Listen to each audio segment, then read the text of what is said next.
Professor Michael Einik, professor of the American Graduate School in Paris and American ambassador to Macedonia. Correct me if I'm making some kind of, if everything is the way I present you is right. No, that's fine. I mean, why I was hesitating only is because so much of what we're talking about is how do you define what is a place? And when you say Macedonia, when I was ambassador, it was actually called Fyrom, former Yugoslavia Republic of Macedonia, because the Greeks didn't accept the name. Then it was called Republic of Macedonia, and now it's called the Republic of North Macedonia, and it's still the same place. Okay. But I'd like to thank the organizers and the school, of course, if I may, for giving me the opportunity to join such an illustrious group of presenters on a topic that I feel very close to, as we all do, who have been involved in the area. If you notice, I called my remarks observations, and I did it because I am not an academic. I don't think that way. I've been a practitioner of foreign policy for many years. I was a diplomat for 35 years, 20 of which were in either Moscow, Kiev, or capitals in what we affectionately call today behind the Iron Curtain. This has given me a particular perspective on these issues. And the point is also that you will also note that the title of my remarks is considerably longer than the title and the name of the conference. And I have to congratulate Anton and the group for putting so much weight into 4 simple words. I mean, Russia is not Europe, and a question mark that weighs a ton. I mean, and these 4 words have significant weight and meaning to them. But to me, they also somehow convey a sense of locality, of location. And when I think of that, I think of how I opened one of my courses on the EU, and I present 2 maps. The first map is the Atlantic projection that most people in the West know. And in this map, on the right side, when you face the map, it starts with Europe in the center, and then the Eurasian continent flows backwards out of Europe. And on the left side of the map is North America that moves back from the East Coast to the West Coast, and you see a bit of Alaska and Russia. Then I show them the Pacific projection of a world map known to people who go to school in Asia. And in that map, on the right, as you look at it, you have the west coast of the United States moving across. But on the left side, you have China, and then you have the Eurasian continent spread out. And off in the corner, you have a little peninsula perception that is, in a sense, something called Europe. An interesting point about these 2 different maps is the position of Russia doesn't change in either of them.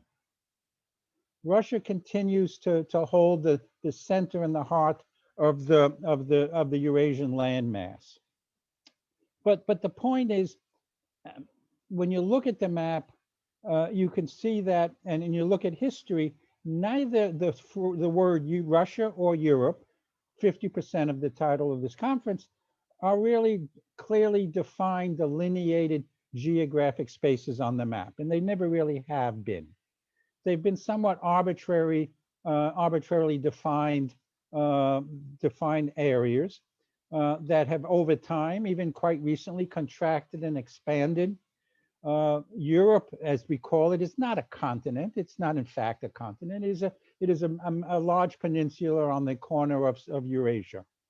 And its eastern border has never been delineated in any certainty. And in terms of its relationship with Central Europe, you can almost make a case, and I say this half in jest, that the pretender to the Habsburg throne probably has as much claim to Ukrainian lands as Putin has from Moscow, when you look at the history. So the point is that it's difficult to say whether one entity is in fact inside another entity when neither of them are actually clearly defined terms that are not without questioning and without debate. Now, obviously, if you change the title very small, if you make a small change and you say Russia is not European, that connotes quite a bit of a different framework. And again, it continues that neither term is very clear in the sense of a definition and is open to interpretation, but it's beginning to be very clear, and it is very clear what is the answer to that. And I'll just offer one additional sort of change that I think might be worth some discussion later, and change it to Russians are not Europeans. And I think that could generate some interesting discussion, and I'll just throw that out. And I put question marks at the end of both of those. So I'd like to move forward to another observation, in that Europe, as the corner of this map, historically has been a poor area of Europe, of Eurasia. Except for the period of the Crusades until the 15th century, it was a minor player in Eurasian events. Its trade with the rest of Eurasia was limited clearly by transportation, but it was also affected by the inability of the Europeans to have anything that the other people of Eurasia really wanted for trade. So there was this imbalance between a growing demand in Europe for goods and services from abroad and its ability to pay for them. This imbalance was addressed in the third quarter of the 15th century when the Portuguese discovered the gold coast of Africa and then had gold to increase its trade. This was then projected when several decades later, when they plundered the Americas and had large amounts of silver, most of which that went on to China, and quite a bit of which at some point in the 17th century bought Ukrainian grain. This then continued and morphed eventually into the commercial production of agricultural commodities, and the imbalance was addressed by a series of three-way trades, all of whom were based on slavery and the exploitation of human capital. The sugar trade, the cotton trade that was in a sense gave the foundation of the Industrial Revolution, was based upon raw cotton going to England, where it was processed using technology stolen from the Indians and from India, and then it was re-exported. And then this imbalance continued through the 19th century. You had the race for Africa in the 1880s. Now the point as we get to modern history I want to make here is because it's lateness into the game, Germany was mostly left out of this race for Africa. And while the region as a whole's imbalance was corrected by this, Germany's imbalance continued at a greater level than the rest of Europe. With the rise of hydrocarbon usage, this became even more profound as it moved towards the Mideast. And even today, when you look at the top 20 oil and gas companies, global oil and gas companies, none of them are German. You've got Dutch, British, French, Italian, all legacies of the colonial period. And I don't want to overstate this, but to a certain extent, World War II was a vehicle for Germany to try attempting to correct the imbalance it had. But Europe is always dependent upon capital coming in from outside in one form or another in good terms of trade. Now, what I want to get to is in the post-World War II period, this imbalance was picked up by the United States. the balancing of this deficit. The Marshall Plan, the opening of U.S. markets to Europe, foreign direct investment from the United States, the development of a global currency and institutions to facilitate trade, and most importantly, the subsidization by the US of the security cost of the European continent through NATO. And as a derivative of this, the US commitment to keep the oil flowing from the Mideast. And this, in a sense, allowed Europe in the post-World War II period to continue to expand in a rather aggressive economic way. During the Cold War, the Europeans also began to address this balance somewhat. And again, these are observations I have. I mean, they're open to criticism or other interpretation, but to a certain extent, the Europeans saw an opportunity to further address this balance by using Soviet oil and gas. Now, after the end of the Cold War, Europe finally saw a way to settle this imbalance for good. And that was basically to define Europe as including Russia. And that then would, in a sense, settle the problem. Now, for good or bad, in the early years of the 90s, there was sufficient leadership in Russia that supported this concept. And in a sense, what I believe was always a pipe dream, began to have some legitimacy in a sense that Russia now has become part of Europe. And for its part, Russia spent the next 30 years proving that this was wrong, that it wasn't, in fact, and it's very clear now. But there was this sense that we've solved the imbalance by including Russia in Europe. Now, there's a lot of discussion about why, about who's to blame for this failure. And the realists are very clear that they blame the NATO and EU expansion for aggravating this situation. I have to say I don't agree with this interpretation, partly because in my mind it reflects somewhat of a neo-colonial attitude that the Europeans and the West had in general vis-a-vis the new emerging states in the post-Cold War period. In a sense is that they are reactionary, that they can't have their own reasons for doing things, that they're dependent upon action and reaction from the West. But I do believe that the West does share some blame, and it's not that it was NATO expansion, but I think one, it was a neo-colonial attitude that they had in those early years, and I experienced firsthand this attitude. It basically accepted that the idea of neoliberal economic model and democracy were inevitable, and that countries were sort of somewhere on the path towards this, and everyone was the same. So in a sense, Russia was seen as another aspirant for moving towards the West, sort of like another Bulgaria or another Romania. And there's no way that the Russians were going to see themselves in that context. The other was this push towards a neoliberal economic model that in fact had, in the Russian case, legitimized the oligarchic predatory economic system that emerged in Russia. This neoliberal model pushed for privatization, rapid privatization, soft money, compliant banks, weak regulatory systems, everything that played into the hands of the Russia to develop the Russia that exists today. And lastly, I blame the West, again, my mind, for taking so long to realize that this was a pipe dream.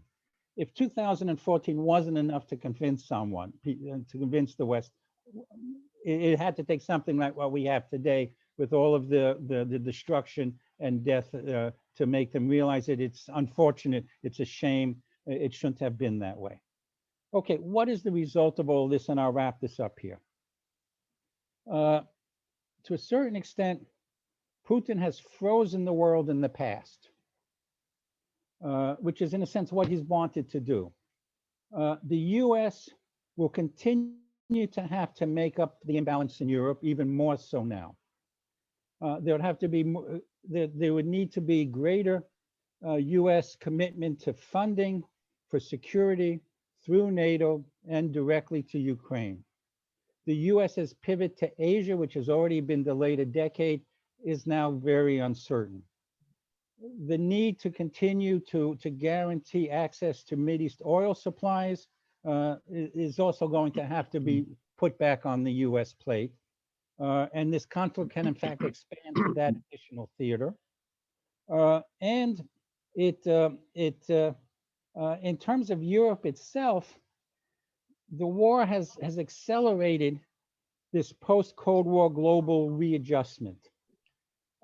And rather than Europe does not have the luxury anymore of slaloming between China and the US in a rather elegant way. It now has to face a direct threat in its own neighborhood.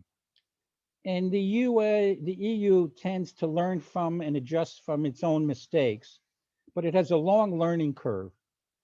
And I really don't think that either the lessons it learned from the 2008 financial crisis, nor from the COVID pandemic of 2 years ago, have been sufficiently internalized to have made the necessary adjustments for the EU to be able to address these issues. I think, for example, Brussels continues, in my mind, to have weak senior leadership, which is always a leadership that's the least common denominator acceptable to all member countries, and this limits its ability to cast a big shadow in these situations. Macron will continue to try to control this process in ways that make things more complicated. I mean, as of even today, there's this European Political Committee meeting that he's called. I think it's in Prague. I mean, there's 44 countries attending this. Israel's there, Azerbaijan. It's diluting the focus of a European response to this crisis. And finally, and maybe most critical, is that the anticipated tango, let's call it, between the US and China has been usurped by this conflict.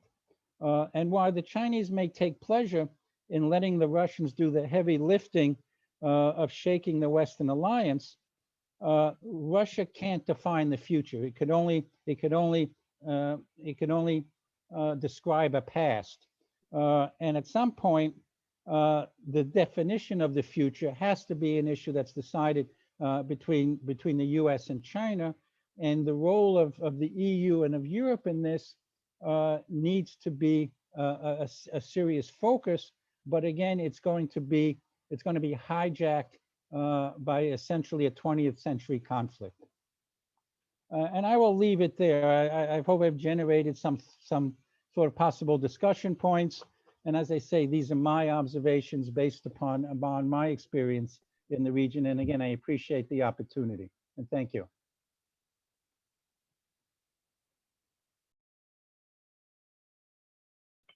Thank you, Michael. Thank you very much. Very interesting observations. Does anyone have any questions? Ladies, gentlemen, questions for Professor Einik? I have a question. Professor, thank you for, of course, for those remarks. I am curious about something with regards to Russia, some more of its Asian neighbors, for example, in China, and some of China, Iran, perhaps. Now, as we've seen that how the Western world has banded together to try to economically isolate the Russian Federation in response to what's been happening in Ukraine. However, I've also seen that it appears as though Russia has been perhaps preparing for this by trying to cultivate economic partnerships with China in the form of their payment systems and things of that nature. What's come to mind is could this unified effort to economically isolate Russia result in Russia, China, and a variety of different other sanctioned countries in the world create their own sort of block where it's made up primarily of countries that are or have been sanctioned and in a way potentially backfire in terms of the sanctions like intended effects? Okay, I may be reflecting my own prejudice, and I'd stand to be corrected here, but I have difficulty seeing China and Russia joining together to create a new global world order. I just don't see that level of possible cooperation more on the side of the Chinese than I do on the side of the Russians. But I have just trouble seeing them in a sense being partners, so to speak. I mean, part of this has been, and where this has been somewhat successful, is because this is no longer a Cold War existential choice between the Soviet Union and the United States, and because of the way that media is able to be much more manipulated than it used to be, a lot of countries are standing on the sidelines, and now they have this gap to do that. Saudi Arabia and the OPEC countries just recently made a decision to restrict oil production, which has been a significant, in my mind, slap in the face to the West, which you would have thought them difficult to have done in the past. So part of this this reflexive action vis-a-vis the world order is in fact already happening. You mentioned Iran. This is it's a very good case. This is going to be a lot of reverberation here in the Mideast. You've got the Abraham Accords, which has developed in a sense to begin to create a bloc vis-a-vis in opposition to Iran. And is that going to become more critical, less critical? But as I say, I have difficulty seeing a formal mechanism where Russia and China partner together to redo the global world order. All right, thank you.